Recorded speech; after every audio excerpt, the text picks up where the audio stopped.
Hello, guys. Good morning, evening. Hello. Hi.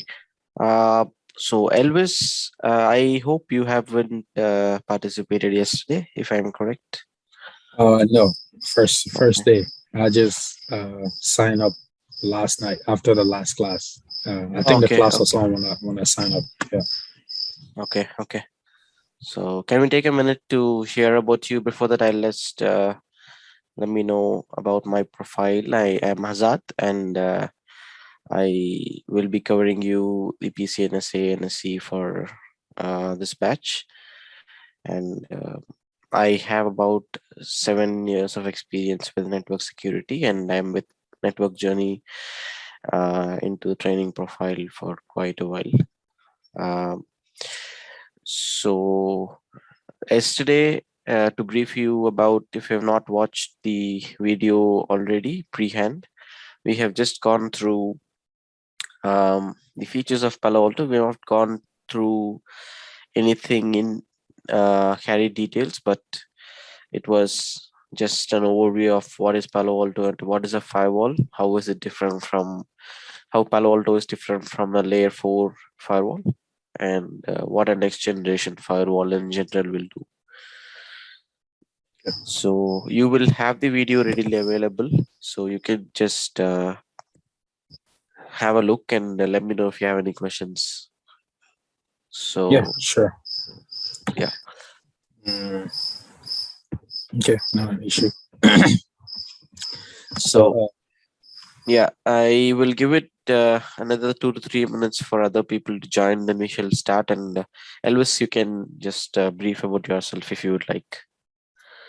yeah. Hello everyone.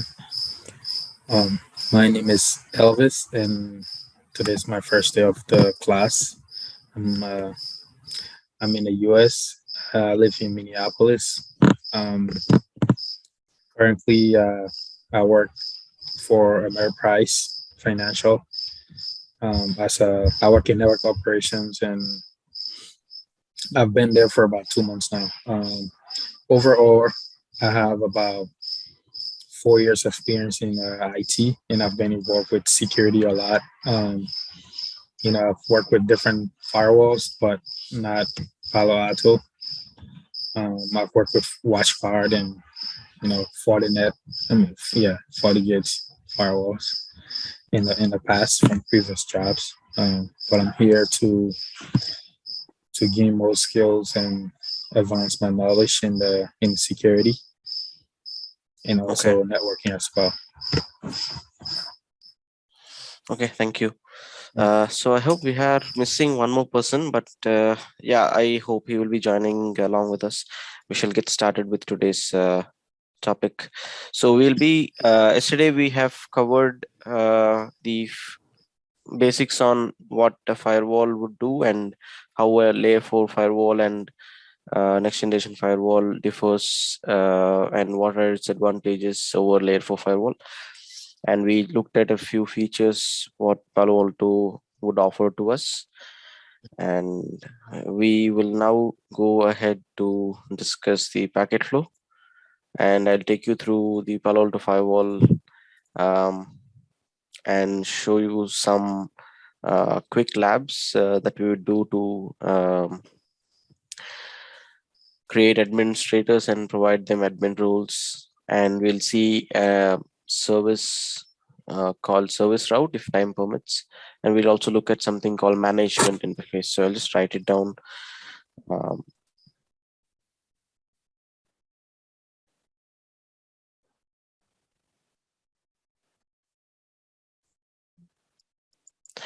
for your information, your labs will be provided, the lab topics that we'll be covering will be provided by today from the backend team. And uh, we will be covering one topic, presumably one topic, and the lab for the corresponding topic each day.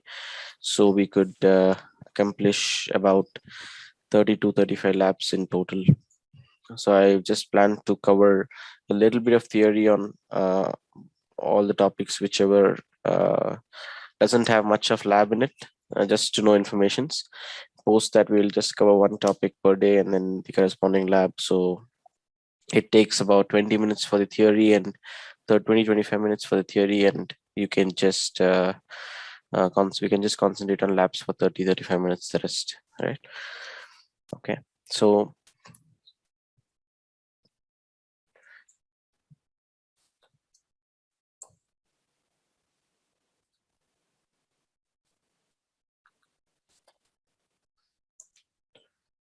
coming down, then we might discuss management.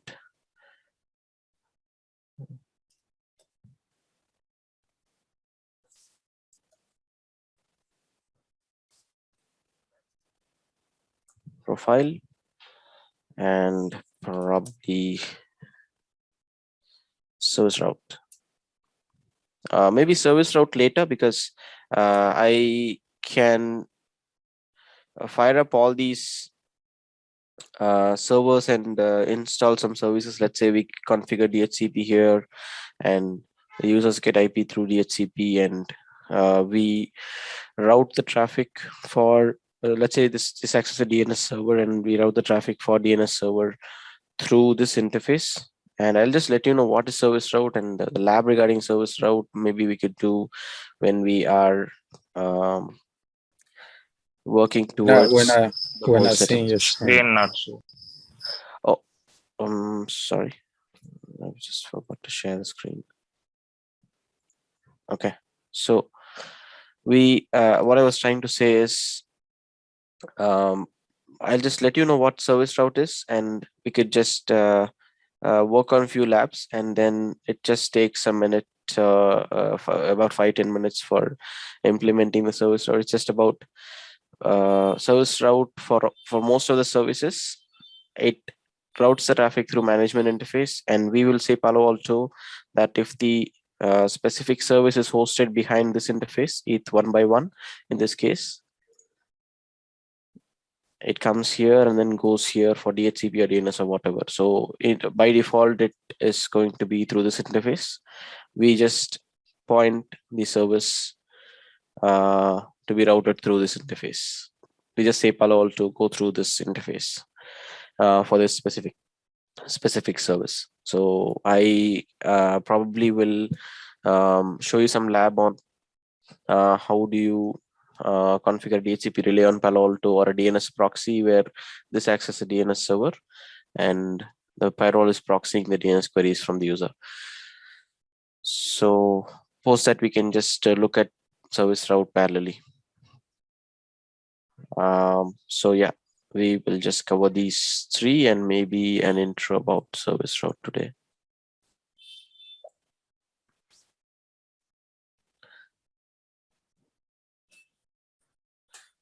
Right. So coming to the packet flow,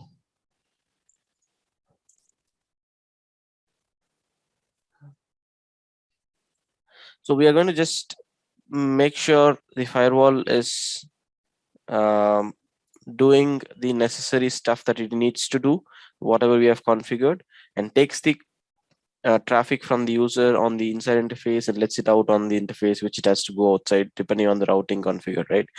So in between this, whatever happens in the Palo Alto is what we are going to see now. So if you think of the phases that it will involve is ingress, fast and slow path, egress.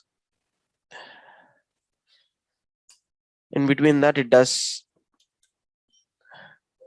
app ID and content ID inspection.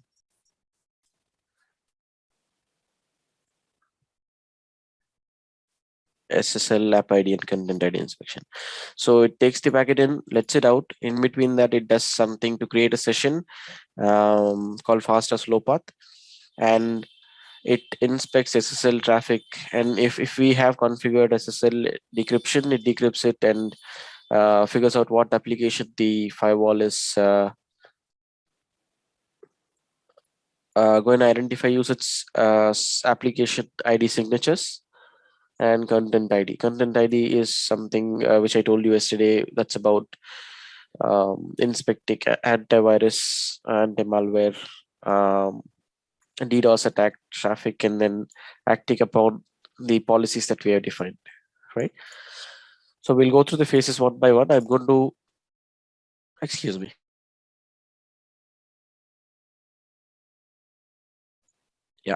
Yeah, I'm going to use this diagram uh, taken from Palo Alto to just best explain the process. I'll just take you through this real quick. Before that, I just wanted to know how many of you have already attended my first demo class. I hope Elvis haven't.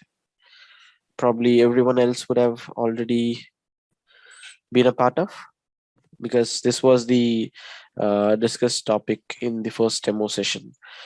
Um, Usually that will be the case. First 2 days would be sort of a repeated one if people have attended the session for the demo, but it's always good to start with uh, from day one, irrespective of if it's discussed in the demo or not.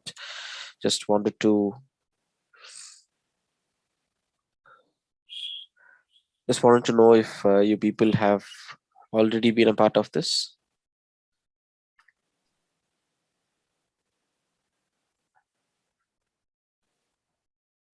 Okay, then we'll start with this one then. Okay. So to talk about ingress, it's just about what every other L3 device would do.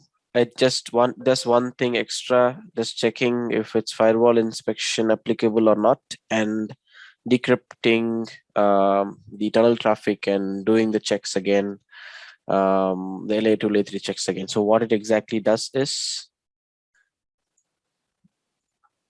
it takes the packet in and it gets the L2, L3, and L4 information. So what do you mean by that? It just tries to take source MAC, source IP, destination IP, and it get the port numbers, source or destination port numbers, right? So it gets all this information, and it also gets the source zone, from which interface it comes inside, and corresponding zone the interface belongs to, right?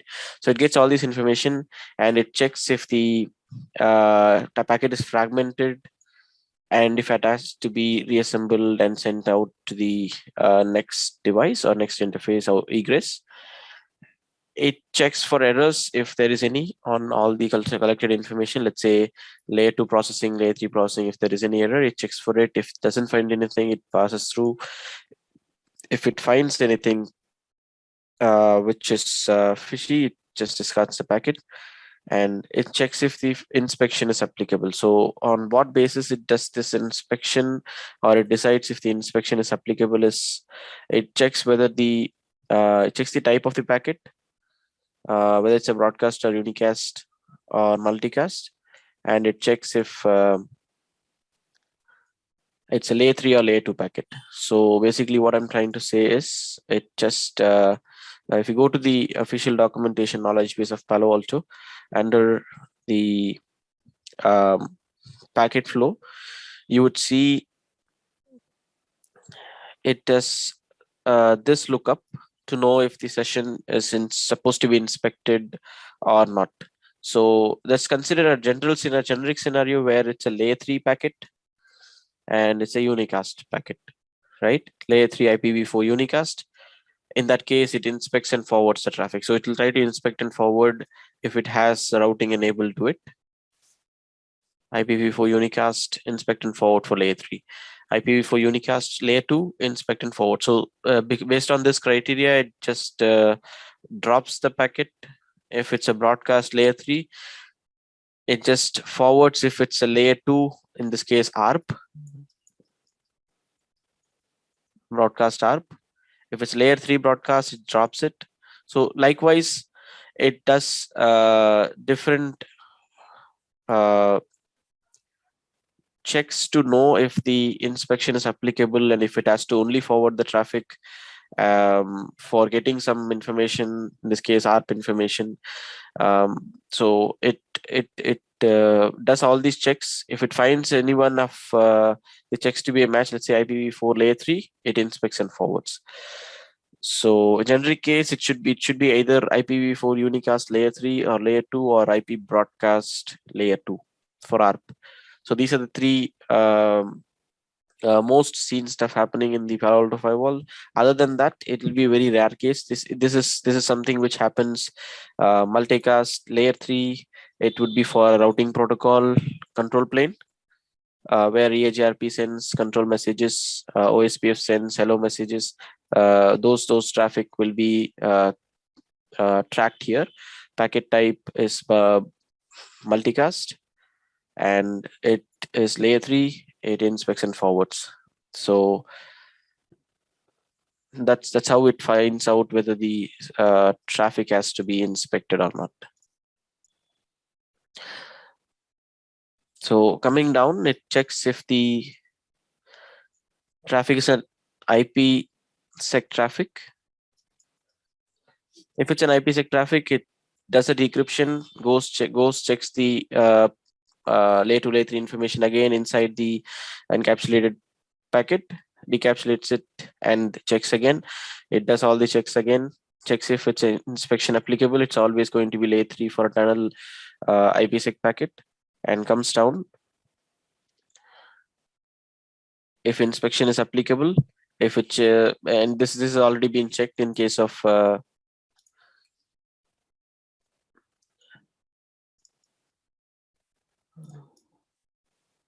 this has already been checked. The IPsec thing has already been checked, so it moves forward down. So once it comes here, it does a session lookup. So it just sees if the session is already available in the firewall. Let's say user hits a firewall and he hits a specific IP. And this traffic, if it's already seen and session is already present, the firewall moves down to fast path. If this is a newly seen traffic, it moves to slow path, and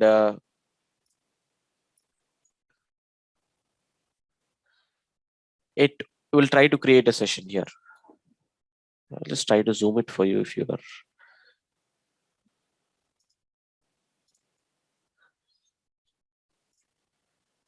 So let's imagine the traffic is not, and traffic is a new traffic and it moves to slow path.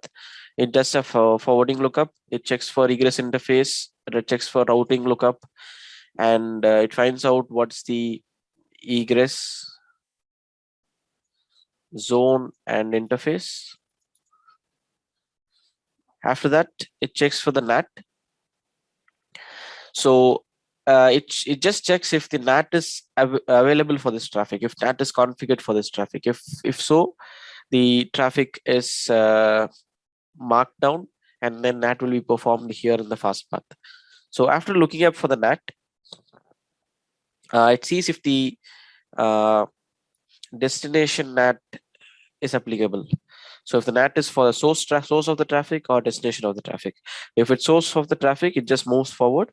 If it's destination, it goes back to check the routing lookup again to know if the egress interface or egress zone has changed, to get the final egress zone. So I'll let you know what this actually does. Probably here.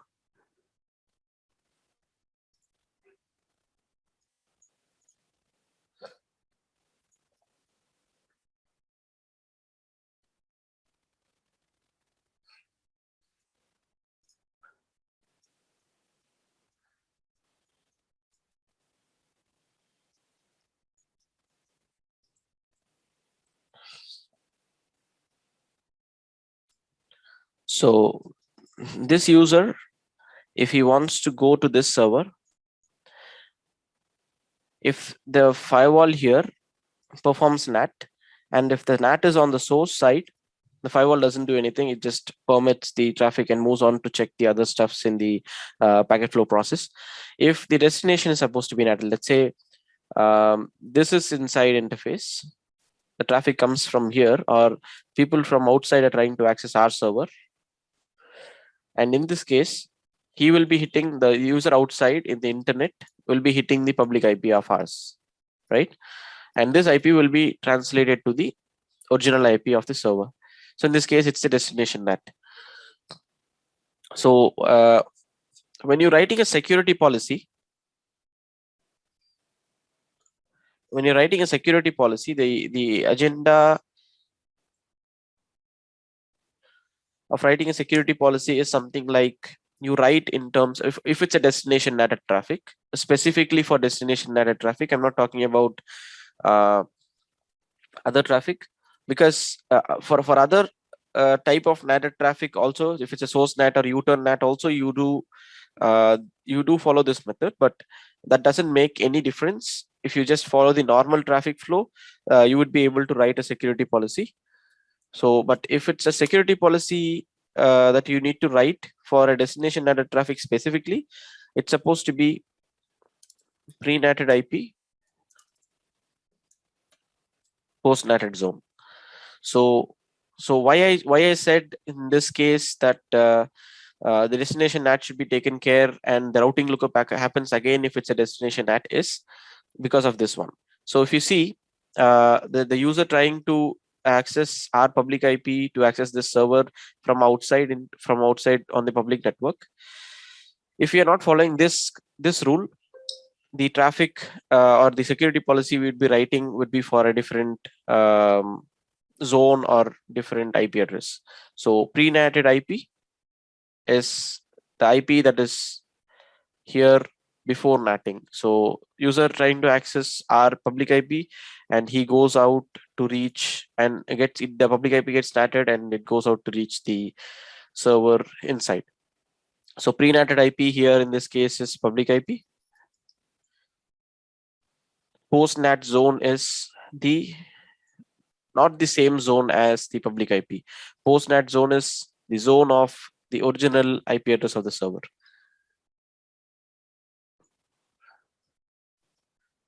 Original zone. So here is where the change is. So if you're not following this one and then you're just writing the rule based upon the IP the user is accessing, so you would just write untrust to untrust because the public IP is in untrust zone, and allow from this public IP or any IP from the internet towards this public IP. So which would not satisfy this rule, pre-NATed IP in post-NAT zone. So when we do this, the zone is getting changed, right? The IP is on the untrust zone. The zone we are going to define in the security policy is the inside zone, and which is a different zone. We will be, if firewall is not keeping track of it, it will lose the egress interface, which it has to go out to. So that is the reason we do routing lookup again here to make sure the egress zone or interface is properly identified if it's a destination data traffic. Sir, in this case, will the IP be the internal private IP or will it be the public IP? In which scenario? In this scenario you mentioned, the zone will be ingress zone. Like the rule will be like from egress to ingress, but the IP will we be mentioning the public IP of the server in that rule or private IP of the server? So don't think of it whether it's a public or a private IP. Just think this one as trust, right? This is the inside corporate network. This one as untrust. This user is from internet, right? Yes. So basically, when you will do a destination NAT is when someone is accessing your server. So this is your boundary. Yeah. So this one is someone from outside. So when you have hosted a public server and someone needs to access it, and this is your boundary, and what you would ask him to do is access it through my public IP. Yes. So he hits this IP and just see based upon the user which IP you are NATing. So your boundary is destination now, right? Your part of management is the destination now in case of this traffic. So this guy is Yes. from outside. He is coming from some public IP, and he is hitting to some IP to reach your server.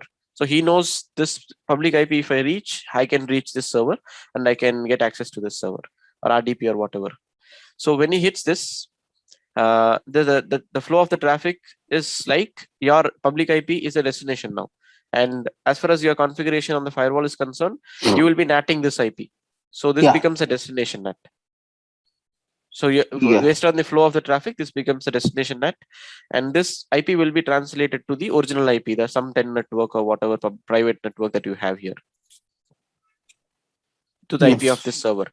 Yeah. So what they're trying to say here is, you write a NAT rule, fine. You have to have a corresponding security policy for the firewall to allow this traffic coming from outside to reach this server. So to write a security policy for this type of traffic where destination is started, you follow something called pre-natted IP and post-nat zone. So what are you natting here? You're natting this public IP, which is a destination. Yeah. So pre-nat IP is before natting. What is your destination IP? That is this one, public IP. Yeah. Post-nat zone is after natting the traffic, the IP would change to some 10 network. So what zone it would be in? The inside zone. So when you write a security policy, four main important thing, you will also take care of the application you are allowing. You will also take care of this port numbers you are allowing, all stuffs like that, security profile and everything. But the major stuff you do is source zone, destination zone, source IP, and destination IP. So this should be fine, so that it checks the rest, right? So source zone, you know that which zone it's coming from, untrust this user. Source IP, any, because it's from someone from internet. Destination zone is pre-natted IP. Sorry, post-nat zone. That is your DMZ zone or inside zone or whatever. So it will be DMZ zone. If we don't know this rule, we would just say, okay, this is DMZ zone, and we are supposed to write a DMZ IP address, and we'll write 10.1.1.1 or whatever, and this will not be picked up by Palo Alto, and you will not be able to make this connection work. So it should be a post-nat zone. Post-nat zone is DMZ. Pre-nat IP is public IP. Yeah, that's right. So you are supposed to write based upon this specific rule, so you will be able to achieve the connection properly. So this applies to all the natted traffic. It may be a source or destination NAT, but it doesn't apply well, or if it's a source natted traffic, it just comes in from the user on corporate network, and he's going to untrust zone to reach something in the internet. So the source pre-natted IP will be his private IP. There's not going to be any change even if you are trying to follow this rule. So the most probably you have to be cautious when you are dealing with the destination natted traffic. So that's when we know that the egress zone will change. So apart from that, if it's a source netted traffic, the egress zone will not change. Even then, if you try to follow this one, you will be writing the security policy properly, but it's not necessary. It's just understandable that you write it from corporate network to untrust zone, private IP to public IP that you're trying to reach. It's straightforward. When you're doing a destination NAT, you need to be careful that you follow this one. So the main motto of telling this is you have to figure out the destination zone again by looking up the routing again if it's a destination at a traffic. And coming down, it checks the firewall security policy, and till now we don't know what the application is, so it keeps the application as any.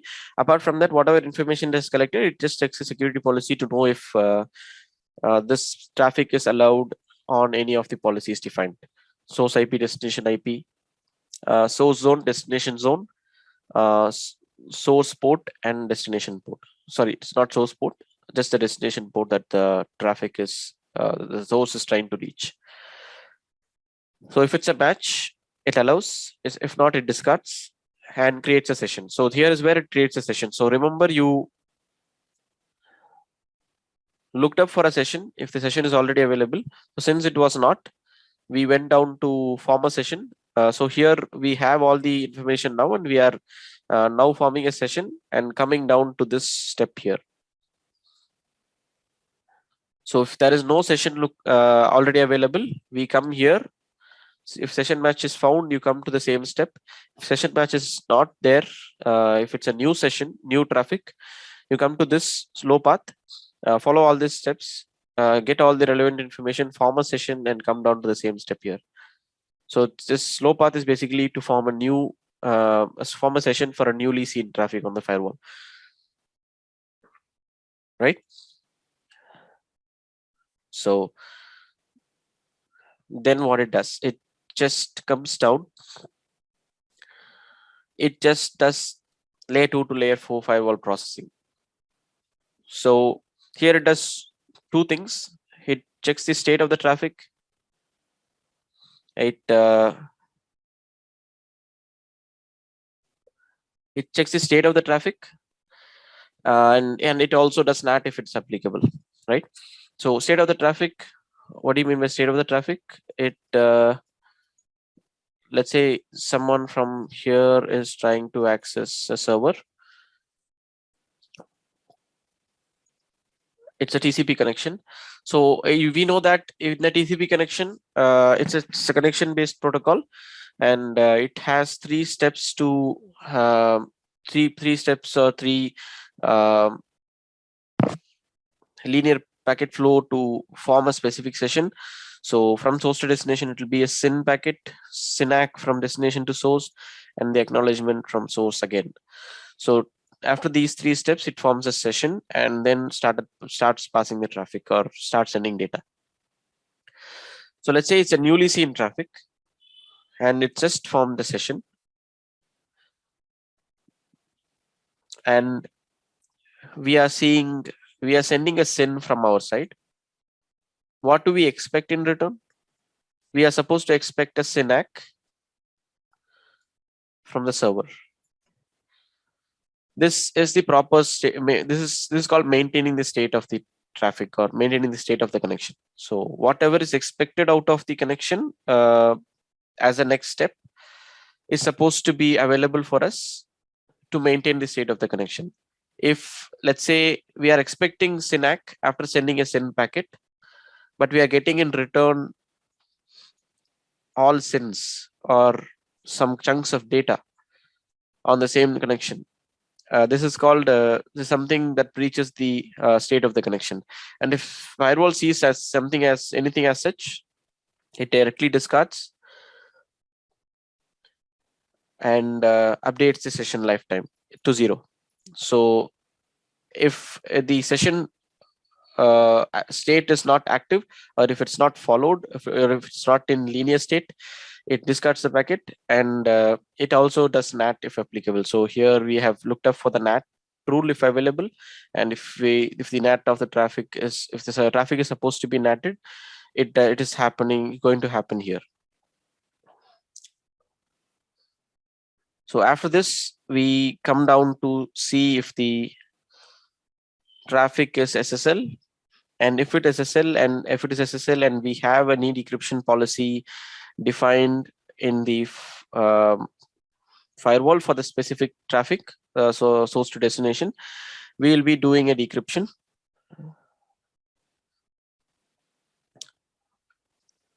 If there is a decryption policy defined, and it checks if the application is identified out of the SSL decryption.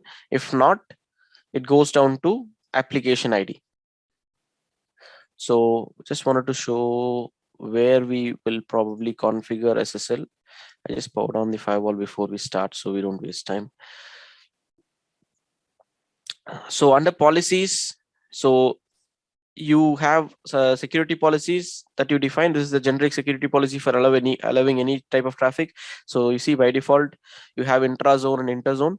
Intrazone is same zone traffic. You will see an allow for same zone traffic. So you don't have to worry much about VLAN stuffs here. If it's about VLAN A to VLAN B, and if both the VLANs are defined on the firewall L3 of both the VLANs are on the firewall, and both are on same zone, you don't have to worry about allowing the traffic.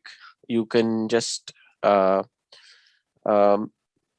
be rest assured that it is allowed by PALOALTO by default. So, but if you still need this to be allowed or blocked, allowed is by default. If you still need, let's say 5 VLANs are there and you need only 3 VLANs to communicate between each other, and 2 should be denied, you can just say VLAN A source zone is corp, destination zone is also corp, and you can filter it using the IP address or subnet of that VLAN.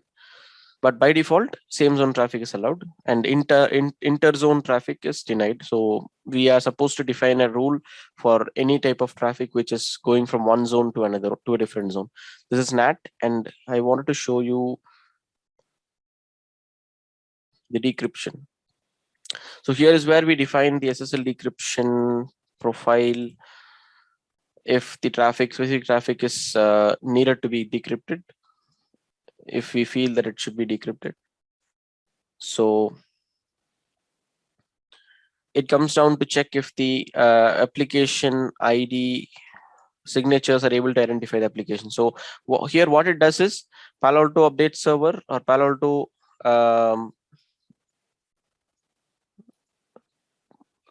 cloud will have all the application signature, and the firewall, if it's not able to identify the application here, it goes down, it checks the pattern of a pattern-based application identification. Let's say it has application signatures inbuilt to the firewall. If I had to say this on the firewall, where I had to show us here, go to application, and you see, depending upon the risk factor and if a different other different criteria, the application will be defined as critical or informational or whatever. So you see category, subcategory, technology, and risk factor characteristics. So based upon these four stuffs, it just identifies an application to be a critical application, risk 5 or risk 4 or risk 2 or whatever. So let's say we take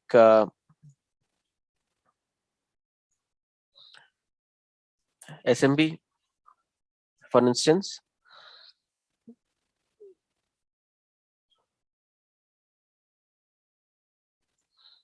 So SMB, this is the core application, and sub-apps are here. So if you allow this core application, sub applications are by default allowed. You see the indentation here. So if you see what is the category it belongs to, what is subcategory, and what is the risk factor, and what is the technology, it's a client server connectivity, and what default standard port it uses. So based upon everything, it declares the traffic to be a risk 3 or risk 4 traffic. So how this identifies this is, it just contacts the PALOALTO cloud, and it retrieves the signature from the application ID signatures from the PALOALTO cloud, and it keeps it with it, and it reviews the traffic and sees if there is a pattern that matches the application signatures that it has, and identifies the application. So once after it identifies the application, we have told that the security policy lookup that happened here in this step has used the application as any, because it doesn't have haven't yet figured out the application. So it does the lookup again here to see if the application that it's identified is allowed as a part of the security policy. Excuse me.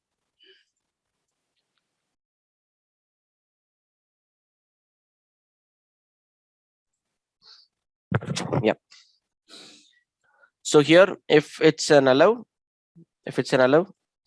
it goes down. If it's a deny, it discards the packet.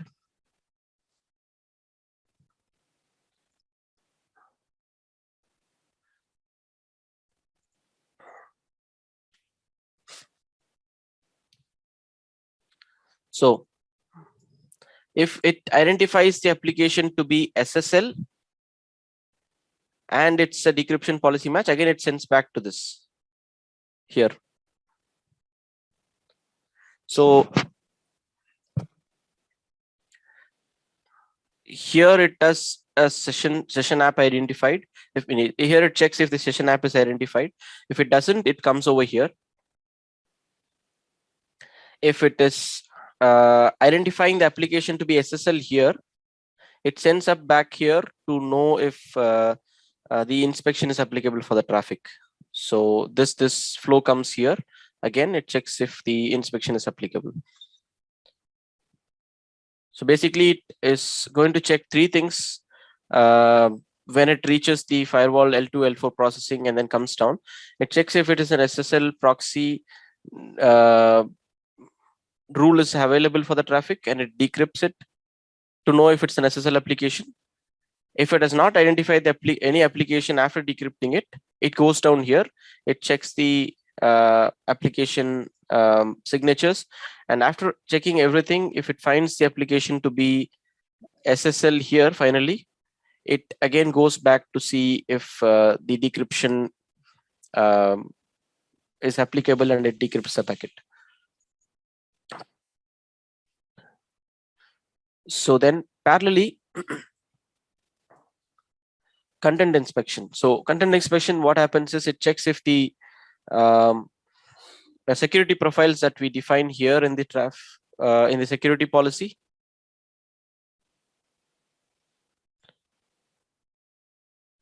that is, so here we have not defined anything.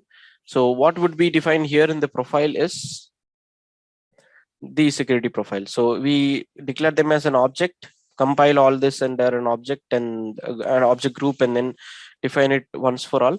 So it just checks if there is anything that has been defined that we need to take action upon. So if you see, let's take an example of URL filtering. You go here, you have you defined any URL category that needs to be blocked or allowed, or send an alert to the user and then allow, depending on whatever the action that URL filtering says will be applied to that specific security policy that we have defined here.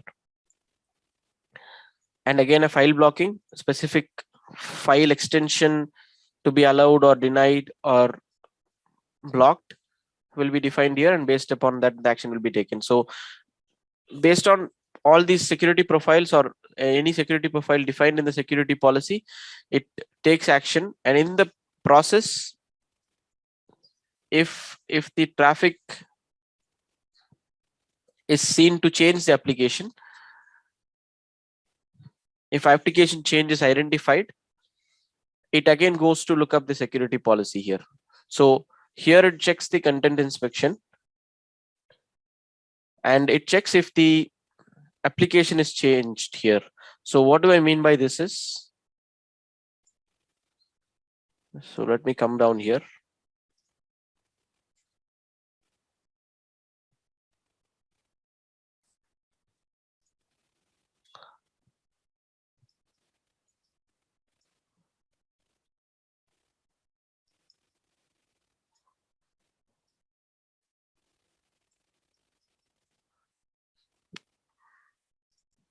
So let's say this guy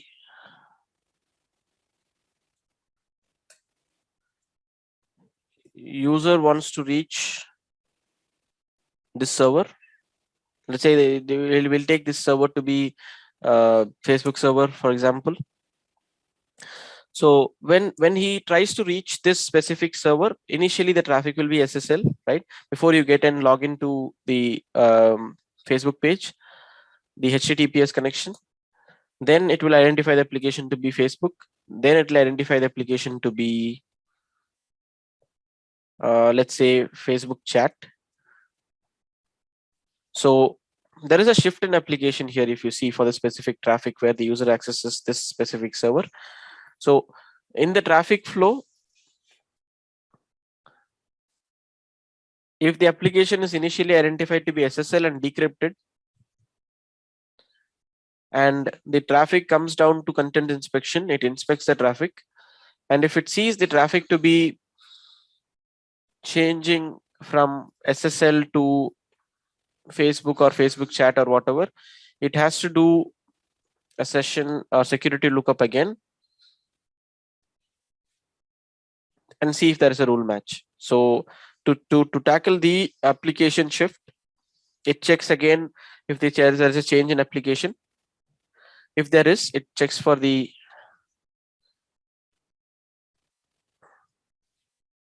security policy lookup again. If there is a rule match, it comes down, it checks for the action allowed or denied and allows it. So here, content inspection setup, this will be bypassed because this is what is happening here. The content inspection is happening. Only after that, it finds out there is an application shift and it sends down here, and then it checks for the rule match again. And if it's a match, it allows this. So this has also been gone through.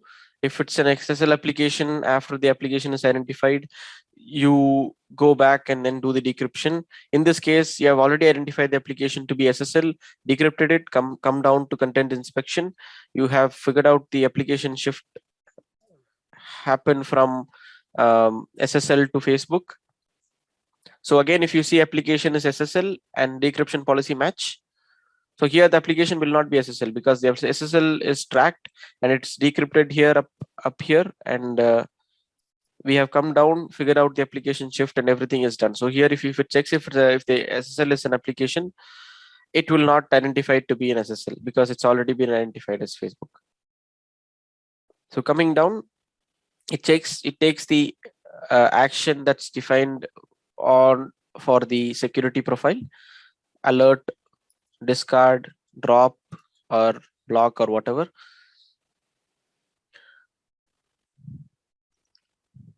And it re-encrypts the proxied packet. So if it has identified the traffic to be SSL and then decrypted it, it encrypts it back again and sends it to egress stage. So once it gets to egress stage, you check the routing and all the egress interfaces and zones that it has to go out to. It checks if there is any QoS shaping applied for the specific traffic. If let's say only specific amount of bandwidth will be accepted, anything as such is defined on the egress interface. It checks that and applies that, and it fragments the traffic. Let's say if the opposite side is supposed to receive only this much amount of frames or fragments,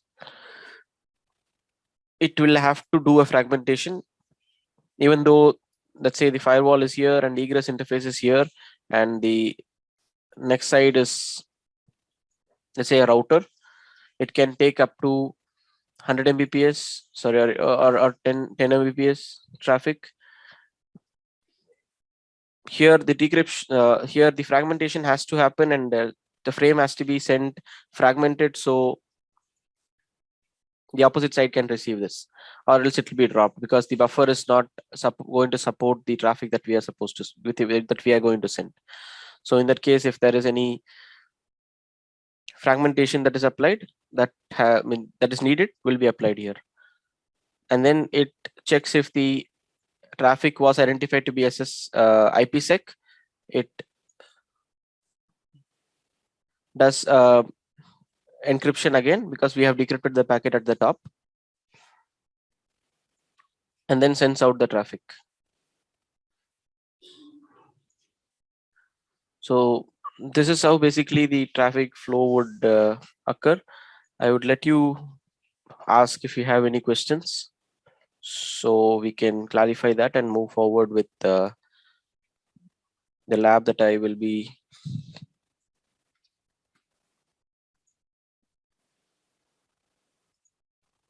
showing you.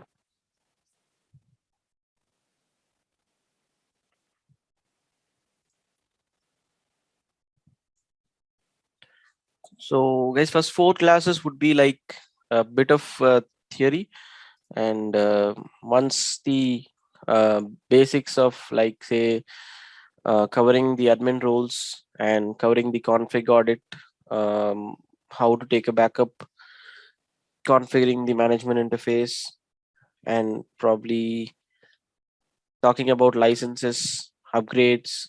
All these stuffs are completed. We'll jump into creating security policies. How do we set up policy-based forwarding? Let's say traffic initially going out through ISP A here, and let's say this guy is on VLAN A and this guy is on VLAN B.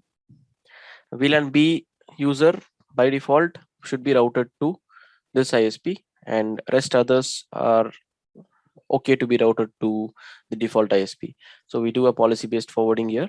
So irrespective of nothing defined on the routing, we will be achieving it through policy-based forwarding. We'll just say the destination address is this or any, and you will be defining an egress interface here. So once after everything is completed, we can just go ahead to implement all this, and we'll jump into implementing services like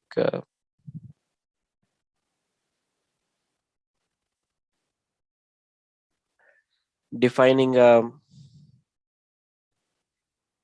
DNS proxy on the Palo Alto, and Palo Alto proxying the DNS request from the user, and the DNS server doing the actual lookup. Then firewall acting as DHCP or DHCP relay. Probably then we will look into IPsec stuff. So yeah, this will follow, and from second week it'll all be like one session will cover one lab and one theory. So if you don't have any questions, I'll just move forward to explain about management, or let's say the admin roles, and we shall wrap up the session today.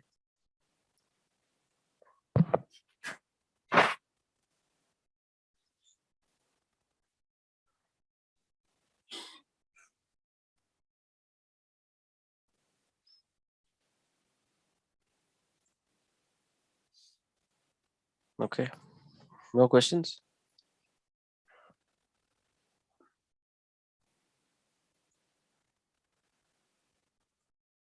Right.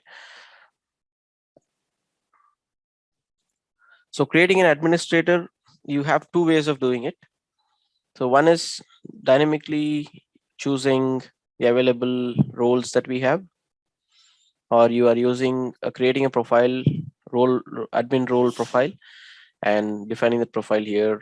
So the specific department of the user who needs access to only specific stuffs in the firewall will see only that in the firewall. He'll not be able to see anything else. So I'll just try first create a couple of users.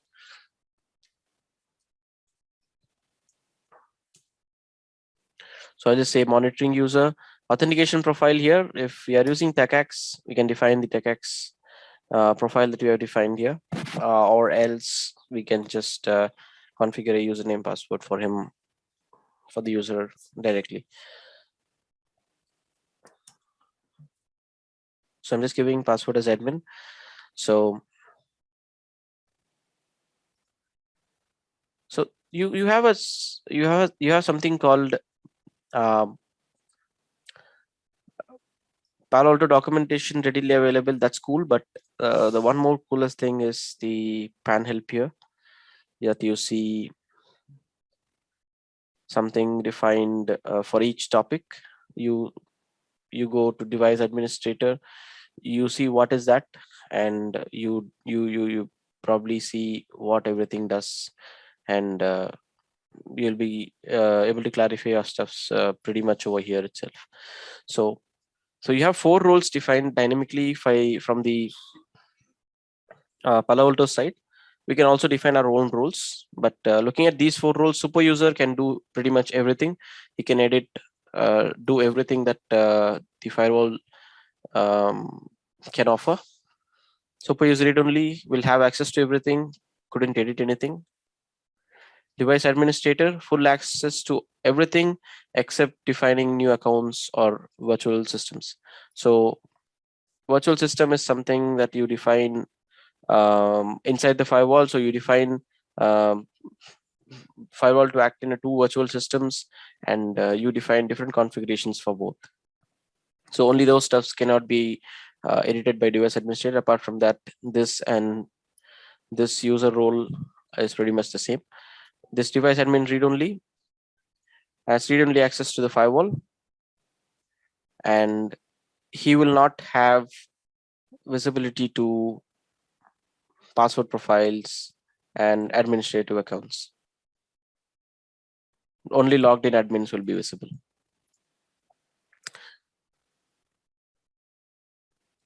So virtual system administrator, I've really not seen these two roles defined in the firewall here, but for some reason it's provided, and I have also not used this.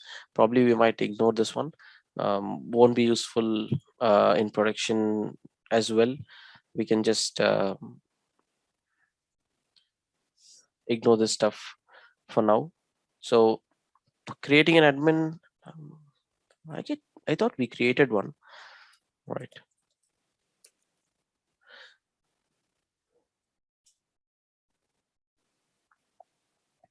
So I'm giving him device administrator. Sorry. Yeah, device administrator read only, no password profile.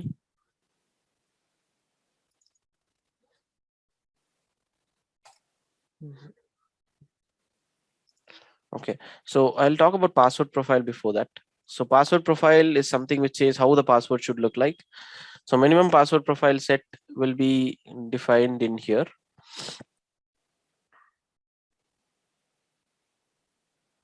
Minimum password complexity. So this is why it rejected our user creation. So it's supposed to be 8 characters. So otherwise the password profile, we can define it over here, which would say, what's the name of it? Password change period, expiration, all those basic stuff that we have in all our login profiles that we have, AD or whatever. So I'll just try to create an admin user.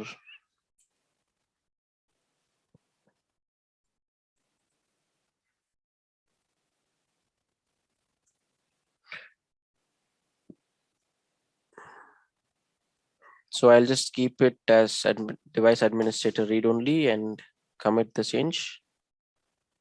So here, one thing you should notice is committing the change made by myself and committing all the changes. So the main agenda of creating different user is to make the administrative purposes met.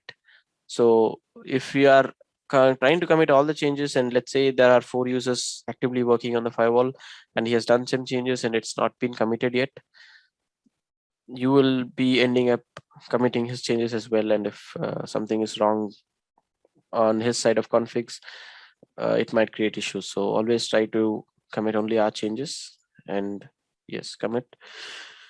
You will see after this is committed, we'll log out and we'll try to log in through the user that we have created.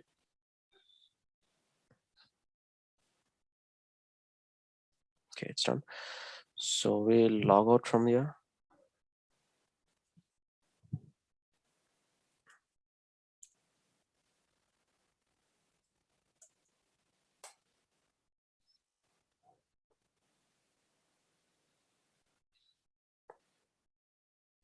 So I have given device administrator read only.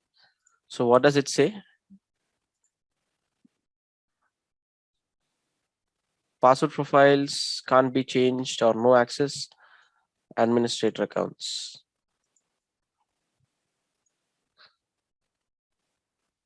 So I'm just going to. So you don't see a password profile tab at all here. So we have we have created, there is one more administrator called admin that we have already logged into, which is not visible. So that's what they say, admin accounts only logged in admins are visible. So that's about the administrator creation with respect to dynamic role. And if we had to define a admin role and then create an administrator, it's something like this. So we have 3 default: crypto admin, audit admin, and security admin. So it's something which says which tab you will have access to and which we will not. So let's say we can create one. Okay, it doesn't allow us to create one. Maybe we can try editing it here. Maybe this requires a license.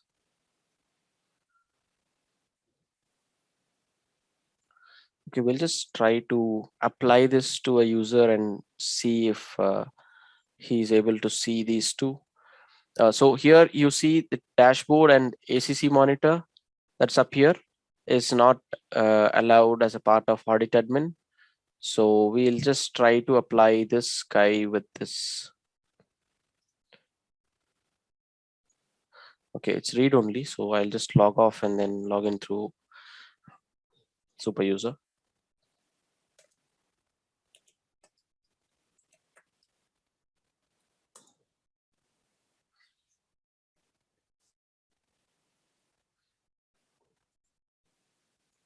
Okay, that was not editable because he was a read-only user.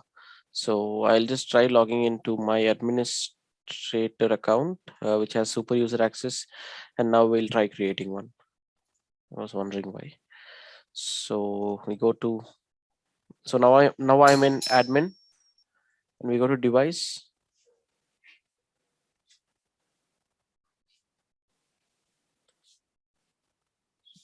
And we go to this person and we do role based and we do audit admin and we click OK and commit the changes.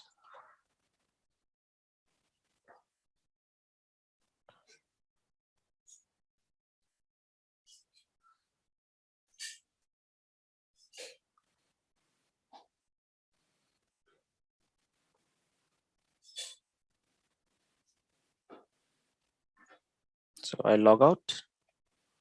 So now this guy is not supposed to see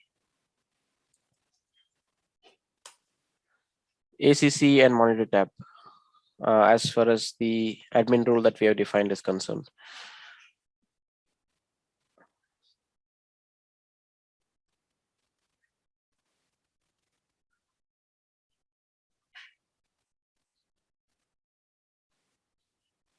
You see, he is able to see only monitor and device. So ACC and dashboard is gone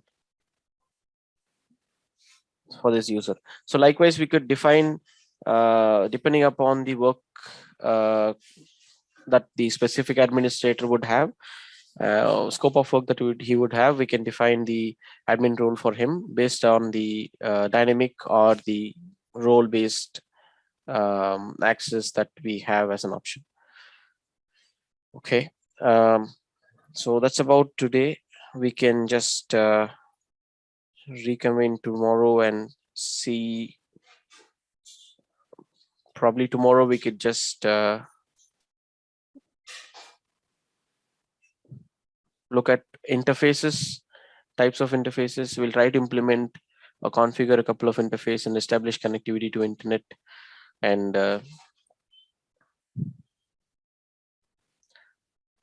we'll look at management interface profile.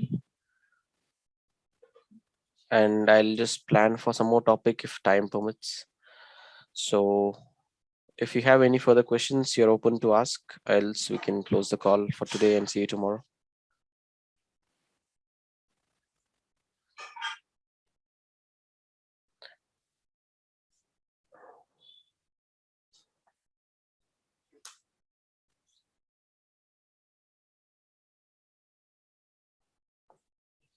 So are we good? Yeah. So far, yeah. Okay, thank you. So others, if you don't have anything, we shall wrap up for the day, and we shall reconvene tomorrow. So as I said, the checklist for the lab would be provided by today or tomorrow max by the backend team, and we can start implementing the lab. You can just try practicing the lab from your side as well, and parallelly, I'll also plan for the licensed version of Palo Alto, so we will be implementing more labs that would support let's say server profiles, antivirus, anti-malware, and stuff like that. I'll just try to recreate each and everything, and yeah, most of it would be covered on the VM here that we have on the EVNG, and those that require license will be implemented over there. So yeah, if you don't have anything to ask, we shall wrap up for today and continue tomorrow then.